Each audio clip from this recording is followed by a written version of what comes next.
Hola, buenas tardes.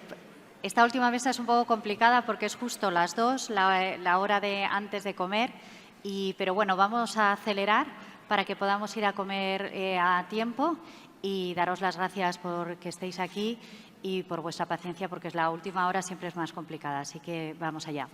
Muchas gracias a la Asociación de Inspectores de Hacienda y en concreto a Ana de la RAM por invitarnos a participar en este congreso. Siempre es un placer y una suerte y felicitaros por la organización de este congreso, que estáis a otra liga. Y para FEDECA es un honor contar con inspectores de Hacienda dentro de una de las asociaciones y estamos todos remando para conseguir una profesionalización de la Administración pública. Hoy, en esta última mesa, vamos a hablar del Estado de Derecho, del Pacto de los Profesionales, que aquí estamos parte de las asociaciones que lo hemos integrado, y continuamos un poco con la mesa anterior, hablando también de la cesión y del Pacto y la singularidad financiera del País Vasco.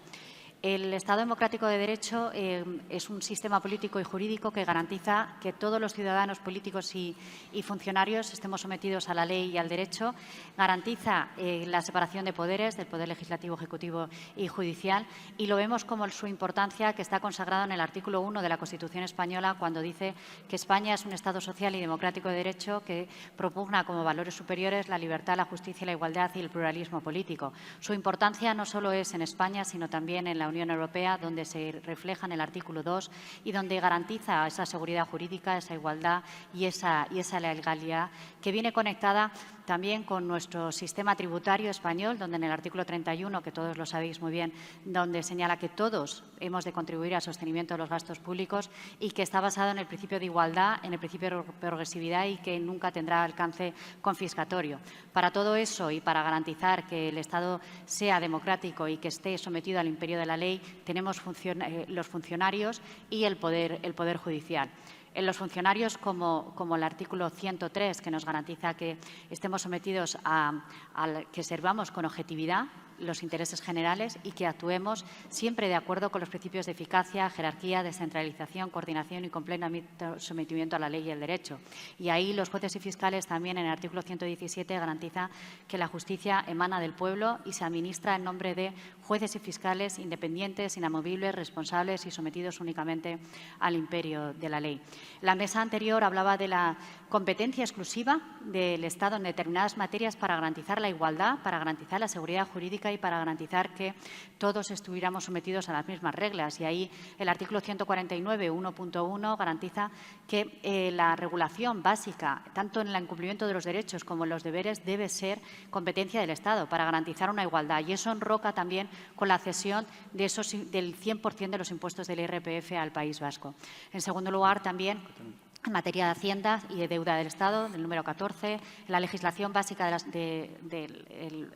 laboral, en el 149.1.7, en el 17 de la legislación básica de la Seguridad Social y en el 18, donde se garantiza un régimen común de toda la Administración pública para garantizar sí o sí una igualdad de condiciones. Y por eso, tanto desde FEDECA como desde las asociaciones que lo formamos, estamos muy preocupados con la cesión de competencias que se están haciendo o que se pretenden hacer a las comunidades autónomas. Uno de los argumentos es la cercanía de esa administración pública, pero eso no es verdad, porque la administración pública, como hemos dicho, está descentralizada y actúa con pleno sometimiento a la ley y al derecho y se ejerce por funcionarios independientes, responsables y que se garantiza su imparcialidad. Por eso, desde FEDECA y desde las asociaciones estamos muy preocupados por esa transferencia que va a romper con el principio de igualdad, va a romper con el principio de eficacia, la creación de una agencia tributaria y que, como ha comentado la mesa anterior, no hay nada singular en un sistema que propugna y quiere romper la igualdad de los españoles. Y por eso mi primera pregunta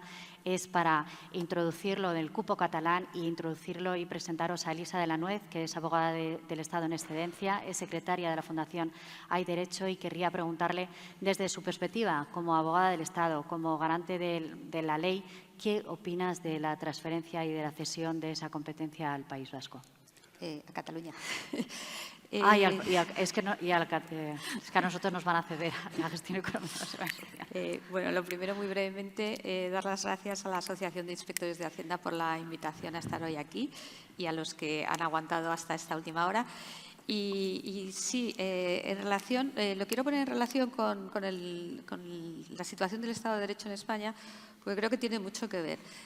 Los indicadores que manejamos en la Fundación Hay Derecho, básicamente aquí me voy a referir a los del World Bank, pero hay varios, lo que ponen de relieve es un declive constante en los últimos 20 años de la situación del Estado de Derecho en España, medido en términos de lucha contra la corrupción, de calidad regulatoria, eficacia del Gobierno. Y, en general, eso también me parece muy relevante, es digamos, un declive que ha sido, digamos, constante y que ha sido mucho más acentuado que en otros países de nuestro entorno, donde también se ha producido, ¿no? Digo como idea de contexto. Y en ese contexto yo creo que el acuerdo al que se llega por RC y el Partido Socialista de Cataluña con respecto a esa financiación singular de Cataluña es una demostración más de ese problema que tenemos. Lo primero, se trata de un acuerdo entre partidos para una investidura, por tanto es un acuerdo de tipo coyuntural, pero sobre un tema que es clave para la concepción del propio Estado, para la financiación del Estado. Yo vengo también con el libro de Fernández Villaverde y de Francisco de la Torre, que es muy de agradecer para los que somos de letras, se entiende muy bien, pero yo quería poner de relieve la anomalía desde un punto de vista democrático, institucional, del Estado de Derecho, que supone que vayamos o que se esté intentando cambiar todo el sistema de financiación, y ahora entraré también en los problemas, digamos, también de tipo jurídico, por una puerta que es la de un acuerdo de investidura coyuntural, en este caso, para investir a Salvador Illa como presidente de la Generalitat. Y esto inmediatamente nos recuerda al acuerdo de investidura de Pedro Sánchez y a la ley de amnistía, porque es el mismo proceso. Es decir, yo necesito unos votos y algo que, en mi opinión, desde un punto de vista democrático y, por supuesto, también institucional, debería someterse con luz y taquígrafos digamos, a un consenso, vamos a decirlo así, de la sociedad española y, sobre todo, dentro del Parlamento, pues se va a hacer de otra manera, ¿no? Y eso me parece que es una primera reflexión, porque hay algo también muy importante en esta idea de, al final, voy a intentar llevar cocinado, al final, evidentemente, tengo que pasar por el Parlamento, pero voy a intentar llevar lo más cerrado posible y, como si os acuerdan, en el caso de la ley de amnistía, lo llevo a través de una figura que es la proposición de ley, que me va a evitar tener que pedir todos y cada uno de los informes que en otro caso hubieran sido preceptivos y que seguramente no hubieran sido muy favorables por razones técnico-jurídicas, no por otro tipo de consideraciones que pudieran ser de carácter político. Entonces, quería recordar que los parlamentos o las democracias modernas, empezando por la Revolución Americana, nacen de esa necesidad de que los impuestos sean aceptados por los representantes, digamos, de los ciudadanos. Es la idea del no taxes without representation, ¿no? Es que es una idea, casi diría que originaria, de las democracias liberales, de manera que no se hurte a los representantes de los ciudadanos algo tan definitivo, vamos, tan importante como los impuestos y, en este caso, el sistema de financiación. Yo creo que esto es algo que, insisto, no es que sea un problema técnico-jurídico, es que también es una anomalía desde el punto de vista democrático y del Estado de Derecho, y creo que, como tal, se tiene que denunciar. El segundo aspecto que viene derivado de lo anterior es que no ha habido un debate, desde luego no ha habido en la sociedad, puesto que nadie llevaba esto en su programa electoral. De nuevo, el paralelo con la ley de amnistía es muy claro. No ha habido, digamos, una participación, vamos a decirlo así, de los ciudadanos, aunque sea a través de los programas electorales de los partidos. También es muy interesante cómo se dejan de lado todo tipo de informes técnicos y de diagnósticos sobre la posible necesaria reforma del sistema de financiación autonómico, muy en particular los estudios de FEDEA y de Ángel de la Fuente. Estos parece que no existen, parece que empezamos de cero, y empezamos de cero desde los mantras del independentismo, que eso también es muy interesante, ¿no? Esto que Cataluña está infrafinanciada es la evolución del España ens roba de los años del proceso, ¿no? De hecho, ya había en el 2015 un libro de Josep Borrell, con otro coautor que no me acuerdo ahora del nombre, que hablaba de las cuentas y los cuentos del proceso. Es que estos son las cuentas y los cuentos del proceso, digamos, con un envoltorio un poquito diferente, un poquito más sofisticado, si quieren, porque ya no es que España nos roba, es que simplemente estamos infrafinanciados, cosa que todos los datos de que disponemos nos dicen que no es cierto, en el caso de Cataluña, no es cierto en el caso de Madrid, puede ser cierto en el caso de algunas comunidades autónomas. El tercer tema que quería destacar es la falta de transparencia total que viene derivada, lógicamente, de la falta de un debate público, informado, con datos y con rigor. Esto no solo no existe, es que se intenta evitar. Por eso me parece muy interesante que en este foro se pueda hablar de estas cosas, porque en otros foros no se habla, sobre todo en foros de carácter político, ¿no? Por eso los argumentos son también tampoco tan básicos, ¿no? El tema de es que Madrid es la capital de España, es que si en Madrid se bajan los impuestos. Es decir, no estamos ante un debate de calidad, usando los argumentos técnicos que existen, que pudieran, digamos, avanzar. Claro, ¿qué pasa? Que si usas argumentos técnicos, el problema, y esto es exactamente igual que la ley de amnistía, si usas esos argumentos técnicos es que no puedes defender esto. Entonces, los intentamos evitar. Vamos a usar otro tipo de argumentos. A mí me han dicho cosas como que yo no puedo opinar porque soy de Madrid. O sea, ese es el plan, ¿no?, de los argumentos, digamos, que se están manejando. Me parece importante, sobre todo, porque se está ocultando a la ciudadanía.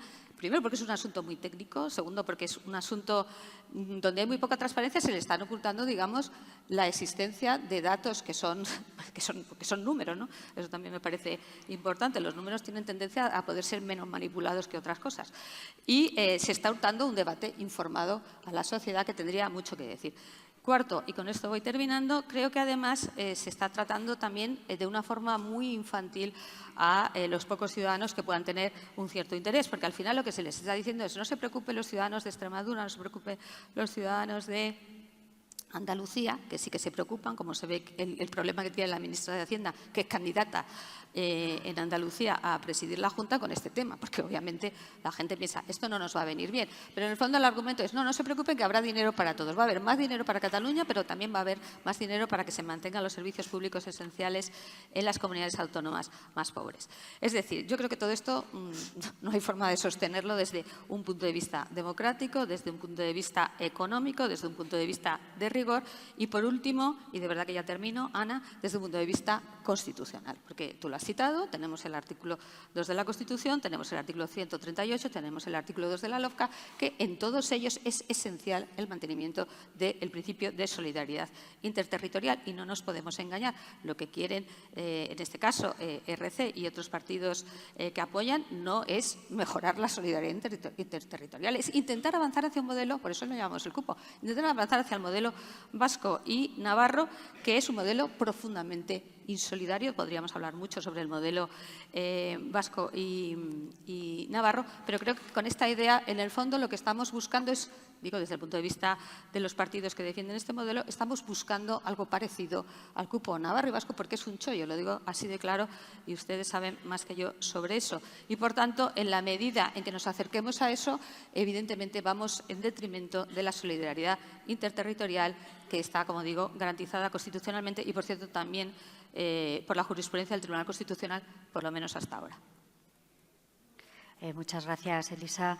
Tienes razón en cuanto que afecta a la falta de transparencia, a la falta de argumentos, porque no están dando argumentos jurídicos más allá de argumentos políticos y que eso no debe ser el leitmotiv que motive un cambio, y porque también afecta y vulnera el principio de igualdad, pero porque a nadie se nos olvida que esa transferencia que se quiera hacer con la creación de una agencia tributaria catalana llevaría consigo la transferencia de los funcionarios, como en nuestro caso se quiere hacer con el País Vasco al transferir la gestión económica de la Seguridad Social, que es competencia exclusiva del Estado, y que eso llevaría consigo distintos criterios y que el acceso a determinadas prestaciones fueran unas y otras en función del sitio donde vives, y ahí vulnera todos los principios constitucionales que lo hemos dicho. Y también afecta a la transparencia y a la eficacia y a la garantía y a la confianza, como decía Ana, del servicio público. Y por eso quiero preguntarle a Alberto, que es vicepresidente de la Asociación de Secretarios, Interventores y Habilitados Nacionales, APSITAL, cómo lo están viendo por la posible transferencia al País Vasco y a Cataluña y su dependencia, que puede poner en peligro su legalidad, su imparcialidad, su independencia, y que la función de interventora tiene que estar siempre desde un ámbito estatal para que se garantice realmente que la función inspectora, la función interventora pueda seguir realizando, porque si no puede ser que quiebre la confianza en el servicio público. ¿Cómo lo estáis viendo y cómo y qué opináis. Muchas gracias, Ana. Voy a dar otro enfoque, que es el punto de vista de la habilitación nacional.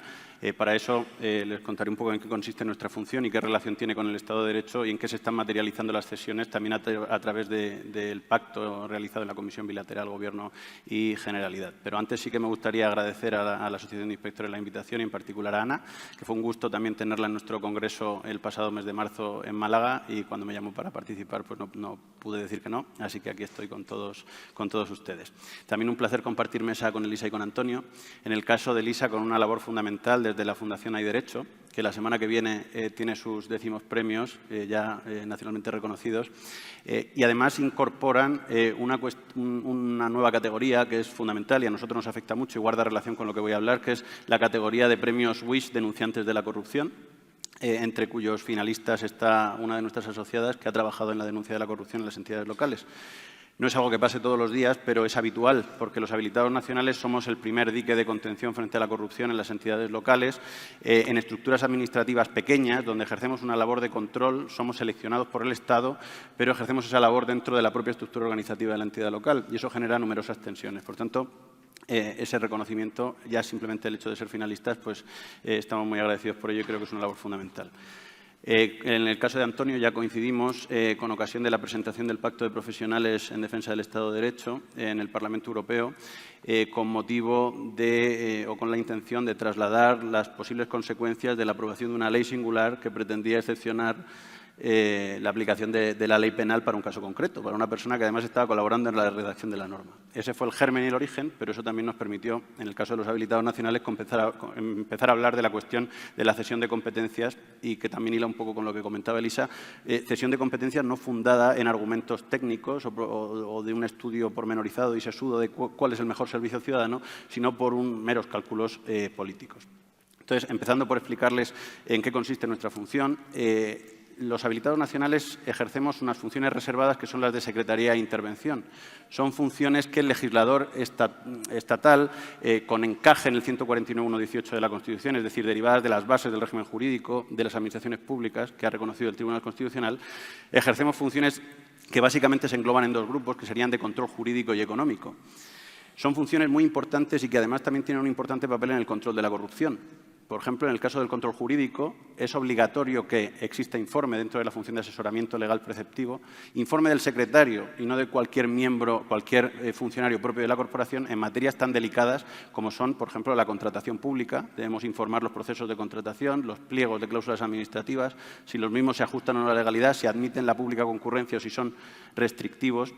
Y también en materias, por ejemplo, como el urbanismo, que es otro de los grandes focos de corrupción en las administraciones locales.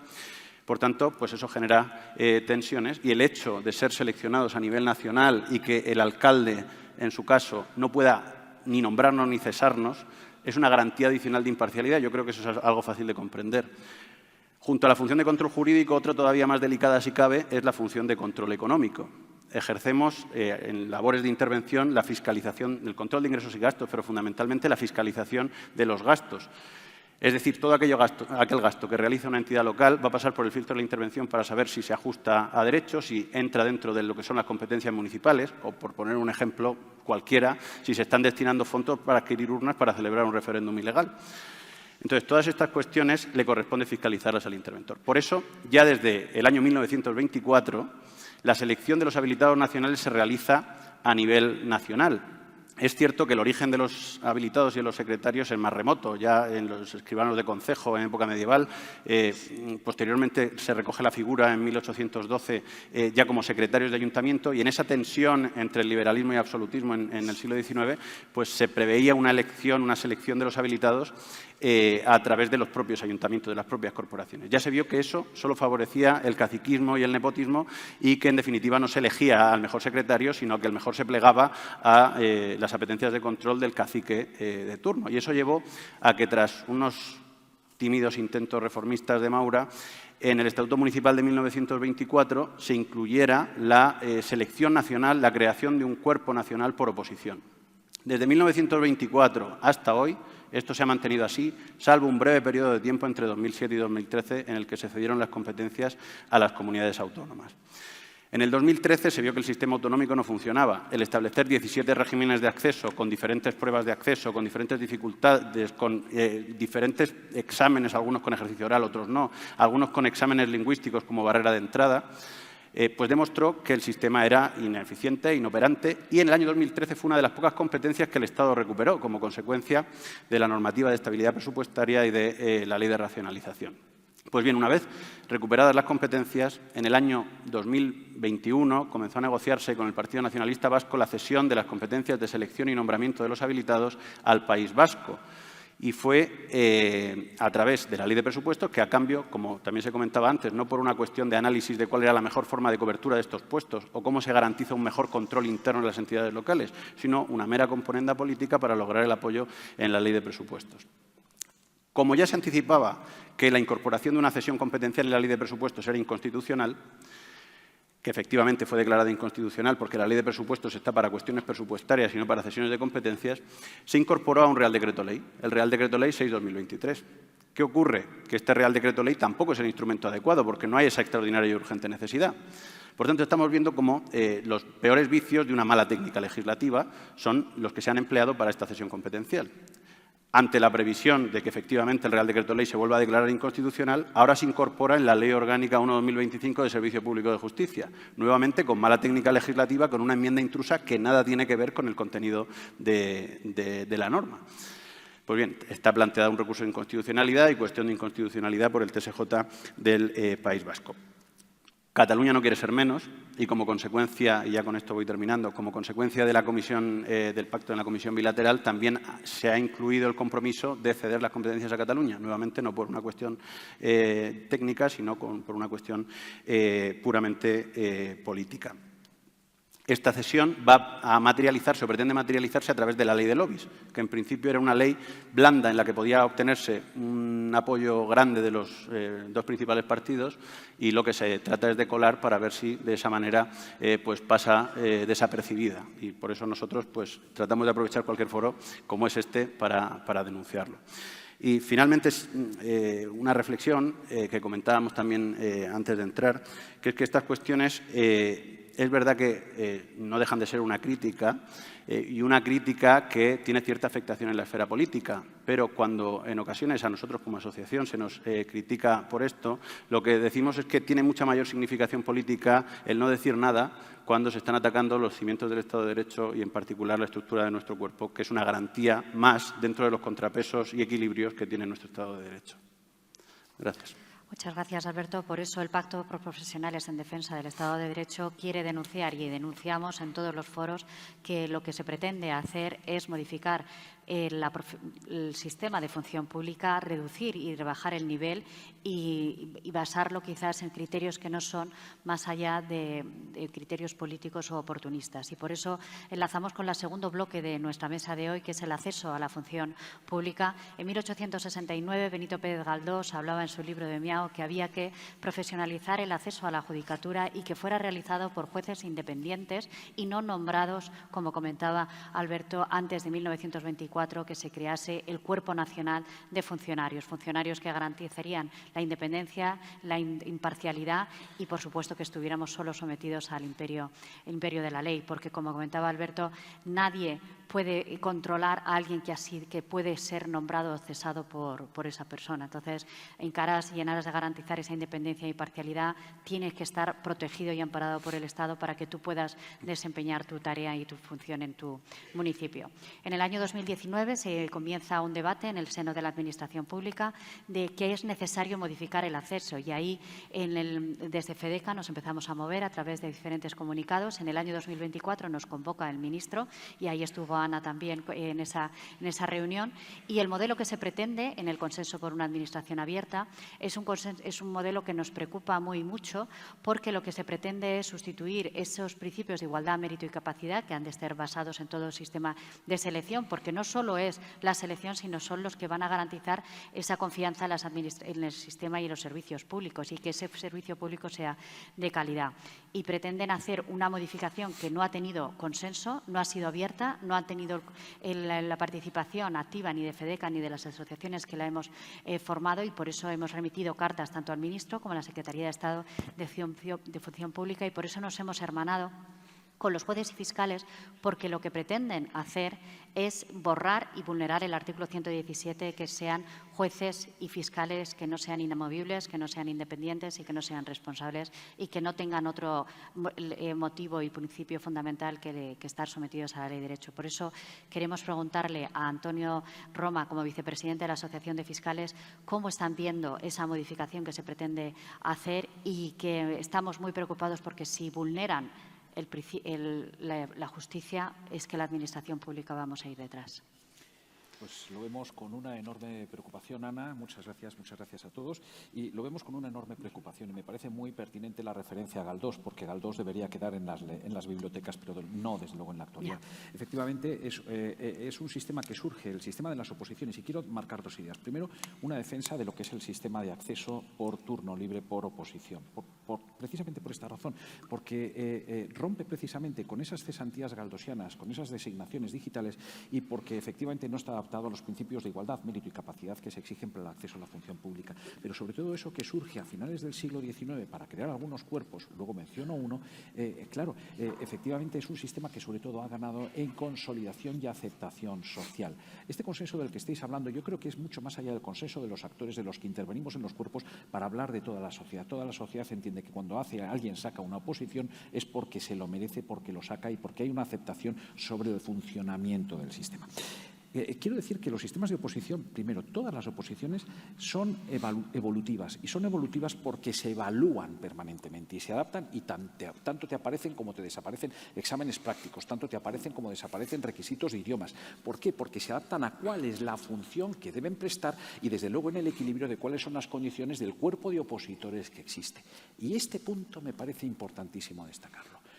Las oposiciones en España se basan, porque cada país tiene su sistema de acceso a todos los cuerpos, se basan precisamente en que existe un cuerpo de opositores que da madurez al contenido, que permite la adquisición de unas destrezas que después se van a ejercitar profesionalmente mucho más allá de la memoria, y porque, quiero decir, se evalúa porque tiene que ir evolucionando. Eso es bueno, que vaya evolucionando, no se puede romper, pero el cuerpo de opositores es un tesoro para todas las carreras, y son un tesoro porque estas personas que aún no han entrado ya empiezan a asimilar esos papeles, esas funciones que después un tribunal no aprueba, valida el que ya es inspector de Hacienda antes de sentarse a hablar. Y esto es importantísimo destacarlo, y que desde luego no se puede reducir a críticas como esto es un ejercicio memorístico, porque no lo es.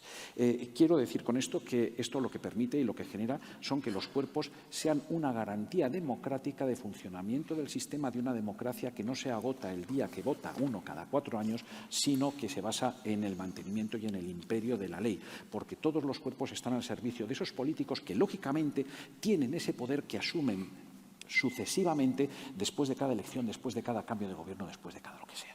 Esto es importantísimo. Creo que el sistema de oposiciones es un sistema consolidado que funciona y que está perfectamente admitido y entregado a la sociedad. La segunda cuestión tiene que ver un poco con cómo se plantea, y nosotros percibimos que somos un poco la punta de lanza de todo este cambio que tú estabas mencionando. Bien, vamos a ver, la estructura fundamental consiste en que el Centro de Estudios Jurídicos de la Administración de Justicia, vamos a imaginarlos, el INAP para la Administración General del Estado, etcétera, es no solo el cuerpo en el que uno, después de superar el proceso selectivo, hace la formación inicial, sino también el cuerpo de preparación o el sistema central de preparación de las oposiciones para un conjunto de privilegiados. Y quiero decir privilegiados, luego me van a entender por qué. Quiero decir que algo que hay determinados estudiantes que a la finalización de sus estudios acceden al Centro de Estudios Jurídicos. No todos, porque este sistema va a ser compatible con la preparación privada. Pero claro, en el momento en el que el propio ministerio que convoca las oposiciones es el mismo que prepara las oposiciones, va a facilitar sesgos, va a facilitar o puede condicionar que luego el tribunal opte por un modelo u otro. Por lo tanto, ya existen unas desventajas. Quiero decir con esto que lo que no sabemos es cómo van a entrar ahí. Y algo que es preocupante, y es que cuando alguien de repente, dices tú, ¿por qué criterio este entra y este no entra en el Centro de Estudios Jurídicos? Porque además va a cobrar una beca. Es decir, va a cobrar un salario público, vamos a ser claros, para cumplir una función, con todas las consecuencias que podemos todos imaginar en el orden jurisdiccional, contencioso, administrativo, social o como vengan dadas las cosas. Pero sí me parece una cuestión verdaderamente complicada. He leído en algún periódico que dicen, bueno, los mejores expedientes, pero claro, la universidad es un criterio, no los mejores expedientes sirven para ser el mejor fiscal o el mejor juez o el mejor inspector de Hacienda. Cuidado con esto. Cuidado con esto porque la madurez viene determinando por otros factores que a lo mejor no se basan en ser el mejor expediente y porque la universidad, como sistema de selección, tiene sus propios problemas que es mejor que queden allí y que no se puedan exportar y difuminar hacia otro lado. Pero quiero decir con esto es que el sistema se plantea como una ruptura. Se plantea como una ruptura porque además de cambiar el modelo general, que este es el que es preocupante, se cambia también el modelo de examen. Verán, ya lo he dicho, el modelo de examen tiene que ir evolucionando. Los sistemas de exámenes, sus contenidos, el número de temas, que si es teórico, si es práctico, ¿cómo no va a cambiar? Yo no estoy en contra de eso. Y tampoco estoy en contra, al contrario, de que las personas que accedan a determinadas oposiciones, sobre todo cuando son extensas y son muy costosas, tengan unas becas, por supuesto, porque hay que permitir que todos los mundos, que todas las personas puedan acceder a la función pública, a todas las funciones públicas, claro que sí. Pero lo que no se puede decir es vamos a romper con un sistema, vamos a romper con el cuerpo de opositores a favor de un sistema nuevo en estas condiciones y con un sistema sesgado de selección o por lo menos no definido y con determinados puntos oscuros. Y hay determinados factores. Primero se dice que es un sistema memorístico. Claro, las oposiciones tienen memoria. Como no, todos hemos tenido que memorizar temas. Claro que sí. Pero es que es ilusorio pensar que alguien es capaz de memorizarse 350 temas sin una asimilación, sin una comprensión de su contenido. Y nadie es capaz de exponer los temas si no los tiene perfectamente asimilados y demuestra claridad de ideas. Que todos conocemos, que todos hemos pasado por este proceso. Es que no pueden decir que yo me sea como un ratoncito y no sea capaz de analizar aquello que estoy diciendo. Quiero decir también que se dice que es que redactamos mal. Y es verdad, yo redacto mal, pero es que con eso no se hace con un cambio de modelo. Cuidado con esto. Quiero decir que es un modelo que no funciona, no conozco, y créanme, conozco muy bien todos los sistemas latinoamericanos, como conozco en general bastante bien los europeos, que no existe en ningún país. Y esto de servir de experimento, a mí particularmente, no me gusta nada. Y en este sistema quiero decir otra cosa. También se dice, y quiero destacar, que se dice que muchos de los jueces fiscales son hijos de fiscales y jueces.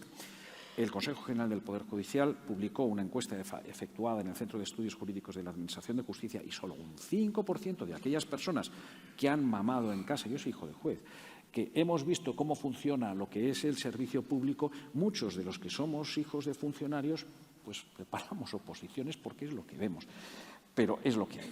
A mí me parece preocupante, es un modelo inédito, es rupturista, se plantea en un momento, y quiero decir varias cosas. Lo primero, va a devaluar la función, porque no va a exigir las destrezas que después se va a permitir o que van a exigir a las personas que lo superen. Yo percibo ciertos sesgos que mejor que no existan en aquellas personas que tienen que juzgar. Creo que ningún ciudadano tiene que sospechar que si este juez, si este fiscal son de esta tendencia o de esta tendencia política. Es que eso es algo que a mí particularmente no me gusta nada. No me gusta que sospechen qué es lo que yo voto y prefiero no saber lo que votan mis compañeros.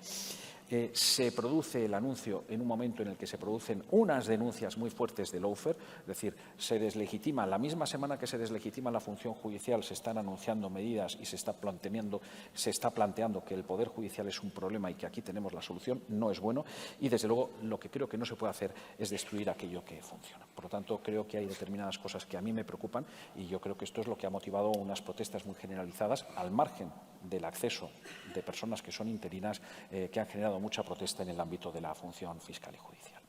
Muchas gracias, Antonio. A nosotros desde FEDECA nos preocupa también y mucho porque la falta de argumentos. Argumentos porque las oposiciones a día de hoy no estamos cerrados a que haya cambios, porque, como decías tú, el temario y las pruebas pueden ir cambiando, pero siempre de la mano con las asociaciones que somos los expertos. No estamos cerrados a que haya variaciones, pero siempre basándonos en el principio de igualdad, mérito y capacidad, porque lo que al final va a redundar es que la calidad del servicio merme. Y al final los ciudadanos reciban un servicio público de peor calidad. Lo que comentabas de la memoria es fundamental y más lo estamos viendo con ChatGPT, donde es el único criterio que sirve para ver si el alumno lo sabe o no, porque si no, tú ahora a ChatGPT le dices que te haga un estudio de Estado Democrático de Derecho y te lo hace en cinco minutos, pero sí sirve para saber si el alumno sabe o no sabe, pero eso no significa que no vaya acompañado con otros exámenes, como exámenes prácticos, donde el alumno relacione el artículo con un caso práctico de inspección o con un caso práctico que pueda desarrollar y escribir y redactar. Y porque también viene entrocado con que las funciones sean realizadas por funcionarios y no por personal designado, porque puede vulnerar la imparcialidad y porque la sentencia del Tribunal Constitucional 106 de 2019, 19 de septiembre, señalaba que para ejercer las funciones de carácter de potestad sancionadora tienen que ser realizadas por funcionarios públicos, donde se garanticen los principios de la sancionadora de la Administración Pública, tanto el de legalidad, seguridad jurídica, imparcialidad, el principio de tutela judicial efectiva y que sea garantizado por personas profesionales y que no borre la profesionalización y la especialización, porque no es lo mismo ser inspector de Hacienda y el conocimiento que tenéis que tener en materia de contabilidad que un diplomático con la exigencia de idiomas, de una abogacía del Estado o de unos veterinarios del Estado. Por eso, para garantizar una profesionalización y para garantizar que la calidad del servicio no merme, tiene que ser realizado por funcionarios, porque tú hablabas de otros países de Sudamérica. Hemos visto y hemos tenido denuncias de nuestros compañeros de otros países donde al cambio de un gobierno han cesado a esos inspectores de trabajo para que no inspeccionaran ciertas empresas o ciertos criterios. Por eso también nosotros desde FEDECA ponemos en la alerta el uso de la inteligencia artificial, que sea ese algoritmo controlado y supervisado por los funcionarios, que somos los que tenemos el conocimiento y que garantizamos esa imparcialidad. Y enrocando con eso y preguntándole a Alberto, la estabilización es uno de los peligros que están cometiendo. El hecho de que una administración pública vulnere el artículo relativo al fraude de la contratación cuando una persona está más de 3 años, eso no puede dar lugar a que se estabilicen cientos de puestos de trabajo que no hayan garantizado ni hayan demostrado que ese principio de mérito. Por eso también estamos en contra de un acceso de promoción interna simplemente por en base a antigüedad. No, se tiene que garantizar porque se hayan examinado. Y por eso quiero preguntarte, Alberto, ese problema de la estabilización que os está afectando a presente y a futuro a vosotros. Pues gracias, Ana. Efectivamente, yo creo que en la cuestión de la estabilización el problema es generalizar y no establecer diferencias, porque no todos los funcionarios interinos o personal laboral temporal ha accedido de la misma manera. Tampoco en todos los cuerpos ha habido la misma cadencia de convocatorias y a lo mejor hay determinados supuestos en que puede haberse cometido un abuso, pero lo que no se puede es aplicar la regla general de la fijeza sin ningún tipo de control. Les voy a contar un poco lo que ha ocurrido en nuestro cuerpo, porque vamos un poquito por delante. Nosotros ya tenemos el cuerpo fragmentado y ya tenemos estabilizaciones más o menos terminadas. Pero antes de entrar en relación con lo que se hablaba de los sistemas de acceso y el tema del modelo de consenso, ahora mismo el Ministerio está tramitando el modelo de consenso por una administración abierta. Ya nos llama la atención que se llame consenso cuando se ha hecho entre un grupo de profesionales que tienen la misma idea de lo que tiene que ser la reforma en la administración pública, una idea rupturista y de terminar con todo lo que entendemos como oposición tradicional. Ya nos llama la atención que se le llame consenso, más sería un autoconsenso. Por otra parte, y como también decían compañeros de mesa, desde las asociaciones de integrantes de FEDECA no estamos en contra de las modificaciones que agilicen procesos selectivos y que faciliten, que adapten pruebas. Pues, por ejemplo, a lo mejor ahora que todas las instancias se presentan telemáticamente no tiene sentido que haya 20 días de presentación de instancias, que se incorporen, por ejemplo, para la realización de pruebas prácticas códigos en formato electrónico y que no haya que ir con maletas a los exámenes, cuestiones que permitan agilizar los procesos sin perder los principios de mérito y capacidad. Pero entendemos que no hace falta una enmienda a la totalidad, sobre todo porque está basado en presupuestos, de hecho, que no son ciertos, en la cuestión de la endogamia, el elitismo, la excesiva carga memorística. En el caso del elitismo es directamente falso, porque nadie que esté nadando en la abundancia dedica entre 2 a 5 años o más, o 7, o los que hagan falta a preparar una oposición. La cuestión de la endogamia también es falsa, como demuestran los datos del Consejo General del Poder Judicial, donde la mayoría de jueces no tienen relación en su familiar directa con jueces, pero es que ni siquiera con profesiones de derecho. En mi caso, mi padre es profesor de universidad, ahora catedrático de ortodoncia. No había por ahí ningún habilitado cerca, simplemente pues, en su momento se dedicaron el tiempo y el esfuerzo necesario para utilizar la oposición como lo que es un ascensor social para prestar una función a la sociedad. Luego, otra de las mentiras sobre la que se asienta la crítica al modelo de oposiciones es que es caro. Es un modelo que no es más caro que la realización de un máster, un doctorado o que emprender. Efectivamente, tiene un coste de oportunidad y requiere cierto sacrificio, pero no es caro. Más ahora, cuando tenemos acceso a temarios online, la propia preparación es telepresencial y no requiere costes de desplazamiento. Y permite también cierta flexibilidad y compaginarlo con un trabajo que es algo que el supuesto modelo de consenso no permitiría, porque es hacer un máster. Básicamente, el modelo propuesto es hacer un máster en torno a 1 año y medio o 2. Así, los inspectores de Hacienda se formarían haciendo un test inicial de habilidades y aptitudes para entrar en un máster de 1 año y medio o 2, donde se supone, y según el documento de consenso, se van a realizar todas las pruebas del proceso de oposición en 1 año y medio. Y a partir de ahí va a haber gente que acceda a la inspección de Hacienda y otros tantos que no aprueben. No sabemos ni si el máster va a tener coste, ni en qué va a consistir exactamente el examen de acceso, ni qué va a pasar con quien no apruebe. Y ya por terminar, la última de las críticas, que no es cierta, es que el exceso de memorización en los procesos selectivos sea algo malo en sí mismo.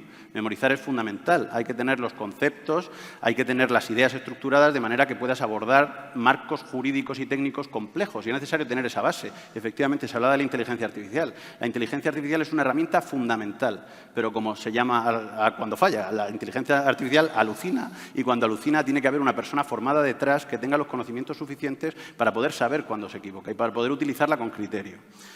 Veíamos, no sé si han visto, porque ha sido viral, un tuit del Ministerio de Educación que dice que, primero, de una frase atribuida a Albert Einstein, que no es de Albert Einstein, que dice que la educación es lo que queda cuando se olvida lo que has estudiado en la escuela. No sé, o sea, si esto lo dice el Ministerio de Educación, comentaba alguien por ahí, es como si el Ministerio de Sanidad publicase un comentario antivacunas. Pues ¿cómo el Ministerio de Educación va a decir que la memoria no hace falta y que la educación es todo? Bajamos a un buenismo que sí, está claro que ser educado y ser buena persona es fundamental, es la base de todo, pero eso no te habilita para ser inspector de Hacienda, para ser habilitado nacional o para ser juez y fiscal. Y para no extenderme mucho en la cuestión de la estabilización, en nuestro cuerpo hemos sufrido estabilización inicialmente prevista para más de 800 personas en un cuerpo que estaremos en torno a los 4.000 o 5.000 habilitados nacionales. Nosotros siempre nos hemos opuesto y nuestro argumento fundamental ha sido que ha habido convocatorias de oposiciones todos los años, desde el 2009 hasta ahora ha habido convocatorias periódicas. Yo creo que más de 7.000 plazas ofertadas desde 2009 hasta ahora. ¿Qué abuso de la temporalidad hay en un cuerpo en el que ha habido convocatorias a que cualquier interino ha podido presentarse? Cuando presentamos el recurso analizamos algunas plazas que se sometían a estabilización para ver un poco cómo evolucionaban y qué pasaba. Y tenemos algunos ejemplos de la provincia de Cáceres que son muy significativos. Por ejemplo, un ayuntamiento, sin citar a la persona, Ayuntamiento de Abadía. El interino había participado y constaba entre los admitidos de todas las convocatorias de oferta de empleo de 2014 a 2019. No se había presentado ni un año. En otro de los ayuntamientos, Moeda de Granadilla, admitido en las ofertas de empleo de 2014 a 2019. En el 2014 sacó un 5 en el primer examen y suspendió el segundo. 2015, no apto en el primero. 2016, otra vez un 5 en el primero y no apto en el segundo. 2017, no apto en el primero. Y ya a partir de ahí se cansó, 2018, 2019, no presentado. Esto es lo que ha pasado. Pues bien, repasando un poco las notas antes de esta mesa, me he ido a la lista de aprobados por el turno de concurso. Y allá aparecen todos aprobados en la orden del Ministerio de Transformación Digital y Función Pública 807-2025, donde aparecen todos incluidos en la escala a través del sistema de concurso y superando, probablemente, con la mochila que tengan de años de experiencia como interinos, a todos los que en los últimos 10 años han accedido por turno libre. Si esto no atenta contra el principio de igualdad, mérito y capacidad, pues ya me dirán ustedes. Y atenta con la profesionalización de la Administración pública. Por eso lo que vemos es una falta de argumentos, tanto a nivel jurídico como a nivel económico, porque el sistema hoy por hoy de becas que se debe incrementar, y ahí sí que estamos desde FEDECA y desde las asociaciones que formamos el Pacto de Derecho a favor, es que se ayude a todo el mundo a llegar. pero que el nivel no baje y que estamos haciendo un estudio tanto de FEDECA para ver de cuántas la procedencia de las personas, qué es lo que han estudiado, de qué familia provienen, porque siempre hay ese cliché de que solo opositan los que pueden, cuando realmente dato mata relato, y ahí lo decíais vosotros, la Asociación de Fiscales, y vemos que a los compañeros hay que ayudarles a llegar, pero no, sin embargo, bajar la barrera para que puedan saltar con menor nivel. Y que eso lleva un coste también al contribuyente, porque al final, si estamos emplazando a un máster, estamos retrasando la incorporación y que luego no todo el mundo pueda llegar, porque habrá gente que por necesidades familiares no pueda irse a Madrid a preparar ese máster. Y entonces, bueno, pues eso es lo que consideramos también en FEDECA, que falta esa argumentación para justificar un proyecto y una reforma cuando las oposiciones hoy por hoy están funcionando y cuando se dice que nos falta esa habilidad, esa empatía o esa, yo creo que todos aquí que hemos opositado y hemos estado en casa estudiando y cuando hemos examinado y nos hemos suspendido, yo creo que eso también forja un carácter y hace que cuando luego el administrado o la empresa venga, lo veas también con otros ojos. Entonces, yo creo que ahí de habilidades y empatía no nos pueden acusar que no los tengamos.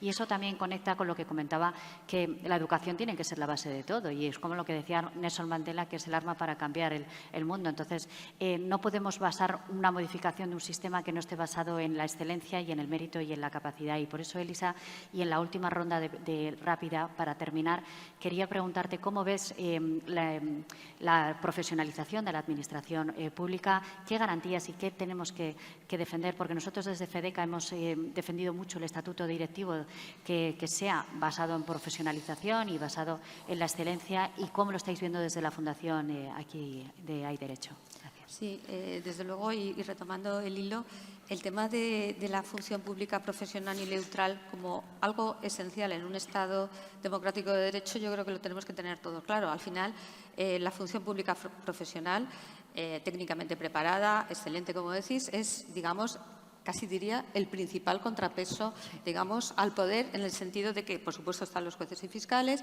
pero es, digamos, la primera, yo diría, como bien has dicho, la primera barrera es poder decir que no cuando hay algo a lo que hay que decir que no. Y yo creo que no es casualidad, y en ese sentido retomo un poco la idea de que este es un debate contaminado, un debate contaminado por el contexto en el que estamos. Es decir, a mí me parece totalmente de acuerdo que claro que hay que abordar la reforma de la financiación autonómica, claro que hay que abordar la reforma de la función pública, pero claro, el problema es si esto se está haciendo, digamos, de buena fe, vamos a decirlo así, o se está haciendo producto de nuevo de necesidades coyunturales, de un contexto de ahora me viene bien. Y yo, sinceramente, visto cómo sobre todo se manipulan los datos, porque claro, los datos son siempre resistentes. No es cierto que tengamos una función pública endogámica, no es cierto que solo puedan acceder a la función pública por oposición los hijos de familias pudientes. Es mucho más cierto que la oposición ha sido durante muchos años un ascensor social. Esto es lo que nos dicen los datos. Claro, cuando empiezas a oír otro tipo de argumentos, ya sabes que el debate está contaminado. Por eso hago también referencia al debate sobre financiación autonómica, porque si los argumentos no son de verdad, ese debate no es de verdad. Y uno tiende a pensar qué es lo que hay detrás. Yo, sinceramente, creo que lo que hay detrás es algo que no solo pasa en España, pero en general está pasando, es esa necesidad de ir ocupando esos contrapoderes, entre ellos, insisto, en la función pública, pero no solo en la función pública, de manera que el poder cada vez tenga menos límites. Es el paso de una democracia liberal a una democracia iliberal. Lo estamos viendo en todo el mundo. Podemos hablar de Trump, pero podemos hablar también de países de nuestro entorno donde los funcionarios, digamos, profesionales y neutrales sobran, porque entonces el presidente de turno, el Poder Ejecutivo de turno, el Gobierno de turno, no tiene, digamos que, bueno, pues que estar atendiendo esos límites o esos informes desfavorables, es decir, le dejas las manos libres para hacer cosas, ¿no? Y no nos engañemos que esa es la tendencia que hay en el mundo. Es más, en España nosotros que hemos hecho varios dedómetros que se llaman así, oficialmente son estudios sobre principio de mérito y capacidad en el sector público, vemos también eso, ¿no? Y lamento decir que es un problema estructural, no es un problema de un partido o de otro, es esa ocupación cada vez mayor del sector público que hace que, por ejemplo, puede un señor que era portero de discoteca llegue a ser consejero de una sociedad pública que es Renfe Mercancías. Esto es un ejemplo que yo creo que todos entendemos. O que señoritas o amigas de un ministro entren en empresas públicas que tienen procesos de selección, no tienen oposiciones, pero tienen procesos de selección y no tengan ni siquiera que ir a trabajar. Entonces, yo creo que hay que ser muy conscientes del contexto en el que estamos, que es ese, digamos, desmontar los controles al poder, que la función pública profesional está en la primera línea, pero totalmente en la primera línea y que cuando hablen de reformas de acceso a la función pública, de promoción, también dentro de la función pública, de cesión de competencias por motivos estructurales, hay que estar muy atentos, porque además, claro, se nos dirá, son intereses corporativos. Oiga, son los intereses de los ciudadanos, que estoy de acuerdo contigo, que confían mucho más en un juez, un fiscal por oposición, un inspector de Hacienda, un habilitado por oposición, que en unos señores que no se sabe muy bien quién les nombra y por qué les nombra, ¿no? Entonces, si ese mensaje conseguimos trasladarlo, y desde luego desde la Fundación todo el apoyo, es algo importante, porque de verdad que el funcionario público preparado, neutral y profesional es la primera línea de defensa contra ese crecimiento del iliberalismo y esa expansión del poder, ¿no? Muchas gracias, Elisa. Desde el Pacto Profesional en Defensa del Estado de Derecho y desde FEDECA seguiremos defendiendo aquí, mañana y pasado, que somos la primera línea de batalla, que somos el primer dique y que seguiremos defendiendo que tengamos una función pública profesional con una garantía de imparcialidad, con una garantía que solo estemos sometidos a la ley y que las reglas de juego sean para todos iguales, porque ahí las empresas, cuando van a una inspección de Hacienda o una inspección de trabajo, lo que quieren encontrarse es un funcionario que sabe que es imparcial, que es independiente y que no va a haber otro criterio que no sea lo que establece la ley y que las reglas sean para todos. Así que muchísimas gracias hoy por haber compartido mesa con nosotros, tanto Antonio, Elisa y Alberto, y muchas gracias a todos vosotros, que vamos a comer ya y muchísimas gracias.